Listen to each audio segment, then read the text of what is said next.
Welcome back to another video. आज के इस वीडियो में मैं आपको सिखाने वाला हूं कि आप स्वीडन के विजिट वीज़े के लिए कैसे अप्लाई कर सकते हो और स्वीडन जो कि एक शेंजन कंट्री है और इसके लिए कौन कौन से डॉक्यूमेंट्स रिक्वायर्ड होते हैं और इसका जो वीज़ा फ़ी है, इसका जो प्रोसेसिंग टाइम है, वो सब कुछ मैं इसी वीडियो में डिस्कस करूंगा। सबसे इम्पोर्टेंट बात कि आपने ये वीडियो बिल्कुल भी स्किप नहीं करना। हो सकता है कि कोई भी इम्पोर्टेंट पार्ट मिस हो जाए और ना ही आपने किसी भी एजेंट को हायर करना है और ना ही आपने किसी को भी कोई एक पैसा देना है। आप खुद स्वीडन के विजिट वीज़े के लिए अप्लाई कर सकते हो। चलते हैं लैपटॉप स्क्रीन पर और मैं आपको स्टेप बाय स्टेप ये प्रोसेस करके दिखाता हूँ कि आप खुद किस तरह स्वीडन के विजिट वीज़े के लिए अप्लाई कर सकते हो। आपने गूगल पर आना है, क्या टाइप करना है, MRATION। ये जो फर्स्ट वेबसाइट है आपने इस वेबसाइट पर आना है। इस वेबसाइट पर जब आ गए, इस तरह का वेबसाइट ओपन होगा। फिर आपने इसको इंग्लिश में कन्वर्ट करना है क्योंकि ये स्वीडन की ऑफिशियल वेबसाइट है। इस वेबसाइट के थ्रू आपने पूरा फॉर्म फिल करना है और सबमिट कर देना है। अगर ये वेबसाइट काम ना करे तो फिर उसके बाद आपने दोबारा गूगल पर आना है। यहाँ टाइप करना है visavfsglobal.com। आपने यहाँ नीचे आकर आपने ये इस वेबसाइट पर आना है। इस वेबसाइट पर आगे फिर उसके बाद आपने यहाँ से अपनी कंट्री चूज करना है। उसके बाद स्वीडन, फिर उसके बाद take me to the website. जब आप इस वेबसाइट पर आ गए फिर उसके बाद आपने नीचे स्क्रॉल करना है। आपने यहाँ पर आना है स्टार्ट नाउ पर। आपने जब स्टार्ट नाउ पर आ गए फिर आपने इसको नीचे स्क्रॉल करना है। स्क्रॉल नीचे करने के बाद आपने यहाँ पर आना है बिगन योर एप्लीकेशन। आपने नीचे करना है, पर आपने आना है download the visa application form. जब आप यहाँ पर आ गए फिर उसके बाद आपने यहाँ से जो वीज़ा है ये है, आपने टूरिस्ट, आपने ये वीज़ा आपने ये सिलेक्ट करना है। सिलेक्ट करने के बाद फिर उसके बाद ये वीज़ा फ़ी बता रहा है 90 यूरो। स्वीडन का जो है वीज़ा फ़ी वो 90 यूरो है। अगर आपके साथ कोई बच्चा जिसकी एज 6 साल से लेकर 12 साल की उम्र का है और उसका जो वीज़ा फ़ी है वो 45 यूरो।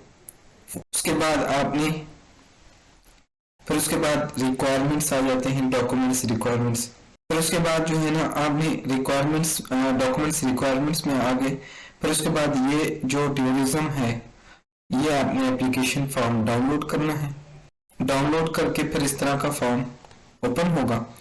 इस तरह का जब फॉर्म ओपन हो गया फिर आपने इसको डाउनलोड करना है। डाउनलोड करने के बाद आपने यहाँ पर अपना नाम, अपना पासपोर्ट नेम और जो जो डॉक्यूमेंट्स आप अटैच करोगे आपने इसके साथ सामने यस का टिक करते जाना है। फिर दोबारा इस वेबसाइट पर आ जाते हैं। फिर उसके बाद आ जाता है प्रोसेसिंग टाइम। इसका जो प्रोसेसिंग टाइम है वो है with in 15 days. With in 15 days में आपका वीज़ा अप्रूव हो जाएगा। फिर उसके बाद आ जाता है डाउनलोड द फॉर्म। आप यहाँ डाउनलोड द फॉर्म पे आ गए। फिर उसके बाद यहाँ पर आ जाना है Sweden visa application form English. आपने ये फॉर्म डाउनलोड करना है। जब आपने ये फॉर्म डाउनलोड कर लिया, स्वीडन जो कि एक शेंजन कंट्री है उसके लिए जो एप्लीकेशन फॉर्म डील करता है वो है शेंजन वीज़ा डील करता है। फिर उसके बाद जो है ना ये आपने एप्लीकेशन फॉर्म फिल करना है। यहाँ पर आपने अपना सरनेम देना है। फिर उसके बाद सरनेम एट बर्थ, अगर आपका जो दूसरा कोई नेम है वो। फिर उसके बाद फर्स्ट नेम आपने देना है। आपने यहाँ पर नीचे डेट ऑफ बर्थ लिखना है, पहले डे, फिर मंथ, फिर ईयर। फिर उसके बाद प्लेस ऑफ बर्थ कि आप किस सिटी में पैदा हुए हो, आपने वो सिटी लिखना है। फिर उसके बाद करंट नेशनलिटी, आपने यहाँ पर पाकिस्तान लिखना है। फिर उसके बाद कंट्री ऑफ बर्थ, आपने दोबारा यहाँ पाकिस्तान लिखना है। अगर आप किसी और कंट्री से अगर आपकी बर्थ किसी और कंट्री से हुई है तो फिर आपने उसको लिखना है। अगर आपकी कोई और नेशनलिटी है तो फिर आपने इसके नीचे और नेशनलिटी लिखना है। फिर उसके बाद आ जाता है जेंडर। जो भी है आपका जेंडर, मेल हो मेल पे टिक करना है, फीमेल हो फीमेल पे टिक करना है, अदर हो तो अदर पे टिक करना है। फिर उसके बाद आ जाता है सिविल स्टेटस, मैरिटल स्टेटस। आपका जो भी मैरिटल स्टेटस है आपने वो सिलेक्ट करना है, separated, married, divorced, registered partner, जो भी हो आपने वो सिलेक्ट करना है। फिर उसके बाद आता है इन केस अगर आप माइनर हो तो इस सूरत में आप ये फिल करें, ये सेशन 10, अदरवाइज आप इसको स्किप कर दें। फिर उसके बाद आ जाता है नेशनलिटी आइडेंटिटी नंबर। आपने यहाँ पर नीचे अपना शनाख्ती कार्ड नंबर लिखना है। फिर उसके बाद आ जाता है टाइप ऑफ। फिर उसके बाद जो भी आपका पासपोर्ट है, ऑर्डिनरी पासपोर्ट है तो ऑर्डिनरी पे क्लिक करना है, डिप्लोमेटिक है, स्पेशल है, जो भी है आपने उस पर क्लिक करना है, टिक करना है। फिर उसके बाद नीचे आ जाता है, यहाँ आपने अपना पासपोर्ट नंबर लिखना है। फिर उसके बाद जिस दिन इशू हुआ था पासपोर्ट आपने वो लिखना है, और उसकी जो वैलिडिटी है आपने वो लिखना है।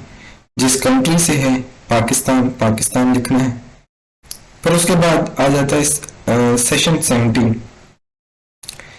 इसमें अगर आपका कोई भी फैमिली मेंबर ईयू में या मतलब कि शेंजन में या यूके में सिटीजन है या वहां पर रह रहा है तो फिर आप ये सेशन फिल करें। उनका सरनेम लिखना है, फर्स्ट नेम लिखना है, उनका डेट ऑफ बर्थ लिखना है, नेशनलिटी लिखना है, और उनका आईडी कार्ड है तो आईडी कार्ड लिखें। अगर जैसे कि documents, travel documents, passport number है तो पासपोर्ट नंबर लिखें। अगर कोई भी नहीं है तो फिर आपने इस सेशन को स्किप कर दें। फिर ये सेशन 18 ये पूछ रहा है कि आपका उनके साथ क्या रिलेशन है। आपने वो रिलेशन आपने स्पेसिफाई करना है यहाँ पर, अदरवाइज आप इसको भी स्किप कर दें। फिर उसके बाद फिर उसके बाद आ जाता है एप्लीकेंट्स होम एड्रेस। आपने यहाँ पर अपना एग्जैक्ट होम एड्रेस देना है। फिर उसके बाद टेलीफोन नंबर, आपका जो भी फोन नंबर है आपने एग्जैक्ट वही देना है।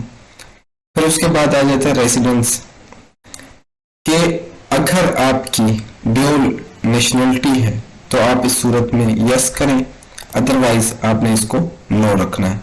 अगर आप यस करते हो तो फिर आपने इसकी इंफॉर्मेशन देना है। फिर उसके बाद करंट ऑक्यूपेशन आ जाता है कि आप क्या काम करते हो। आपने यहाँ पर जो भी काम करते हो, यहाँ पर टीचर एक्सेट्रा जो भी है वो आपने लिखना है। फिर उसके बाद नीचे आ जाते हैं एम्प्लॉयर। अच्छा, आप जिस एम्प्लॉयर के साथ काम करते हो आपने उनका नेम, एड्रेस, उनका फोन नंबर, सब कुछ आपने इस सेशन में देना है। फिर उसके बाद आ जाता है purpose of journey. Purpose of journey में आपने टूरिज्म ही सिलेक्ट करना है। फिर उसके बाद एडिशनल इंफॉर्मेशन आ जाता है। अगर आप एडिशनल इंफॉर्मेशन देना चाहते हो तो वेल एंड गुड, अदरवाइज आप इसको स्किप कर सकते हो।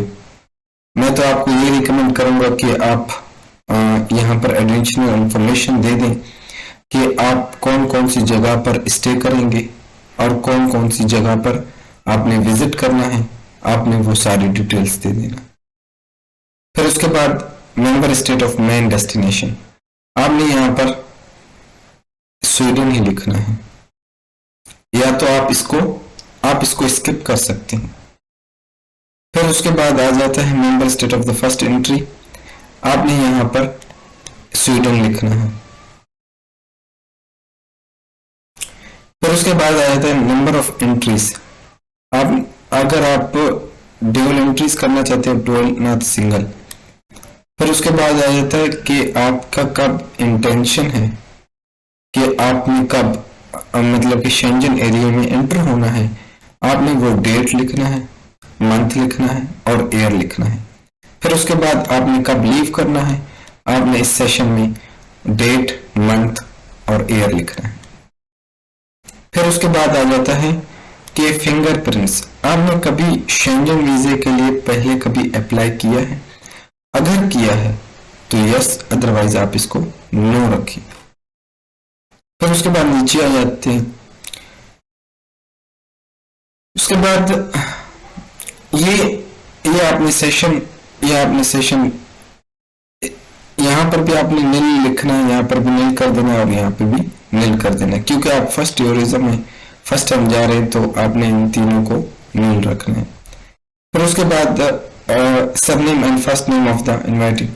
अगर कोई शख्स आपको स्वीडन में इनवाइट कर रहा है तो फिर आप ये सेशन फिल करें। उनका नाम, एड्रेस, उनका फोन नंबर आपने ये फिल करें, अदरवाइज आप इसको स्किप कर सकते हैं। फिर उसके बाद आ जाता है name and address of inviting company. अगर आप वर्क वीजे पे जा रहे हैं तो फिर इस सूरत में आप ये फॉर्म फिल करें। आपने उनका एड्रेस वगैरह, इनवाइटिंग कंपनी का जो भी है या ऑर्गेनाइजेशन, आपने वो फिल करना है। फिर उसके बाद आ जाता है उनका सरनेम आपने लिखना है, फर्स्ट नेम लिखना है, एड्रेस लिखना है और जो कंपनी है उनका email number, contact number company का। फिर उसके बाद यहाँ पर फोन नंबर वगैरह आपने लिखना है कंपनी का। उसके बाद आ जाता है कॉस्ट ऑफ ट्रेवलिंग। आपने बाय एप्लीकेंट हिमसेल्फ करना है। फिर उसके बाद आपने कैश। फिर उसके बाद अगर आप ट्रेवलर चेक वगैरह रखते हैं तो चेक, अदरवाइज आपने क्रेडिट कार्ड, इन दोनों पे टिक करना है। फिर उसके बाद आ जाता है surname of the first person filling. आपने इसको भी स्किप कर देना है, यहाँ पर आपने कुछ भी नहीं लिखना और ना ही आपने यहाँ पर कुछ लिखना है। या यहाँ पर या तो आप नील लिख सकते हैं, यहाँ पर भी नील लिख सकते हैं। फिर उसके बाद ये बता रहा है कि अगर आपका वीजा रिफ्यूज हो जाता है इन केस, तो आपका वीजा फी नॉट रिफंडेबल होगा, आपको दोबारा वीजा फी नहीं मिलेगा। फिर उसके बाद ये I am aware of consent of the following, ये एक मरतबा आपने पढ़ लेना है। अगर मैं पढ़ा तो वीडियो काफी लंबी हो जाएगी। और इनकी जो स्वीडन की जो ऑफिशियल वेबसाइट है वो ये है। आप इस वेबसाइट पे जो मैंने आपको पहले मरतबा दिखाया था, आप इस वेबसाइट पर भी जा सकते हैं। यहाँ से भी एप्लीकेशन फॉर्म डाउनलोड कर सकते हैं और वहीं पर ही आप पे कर सकते हैं। नहीं तो फिर आपको जो मैंने दूसरा अल्टरनेटिव तरीका बताया वो भी वेल एंड गुड है। फिर उसके बाद आ जाता है प्लेस एंड डेट। आपने यहाँ पर अपना डेट और प्लेस वो आपने यहाँ पर लिखना है। फिर उसके बाद नीचे आ जाए, फिर यहाँ पर आपने लिखना है, आपने अपना यहाँ पर सिग्नेचर वगैरह करना है। जब आपने ये एप्लीकेशन वगैरह फिल कर लिया, फिर उसके बाद दोबारा आपने उसी वेबसाइट पर आना है। इस वेबसाइट पर आपने दोबारा इसी वेबसाइट पर आकर आपने दोबारा बैक जाना है, होम पे आना है आपने।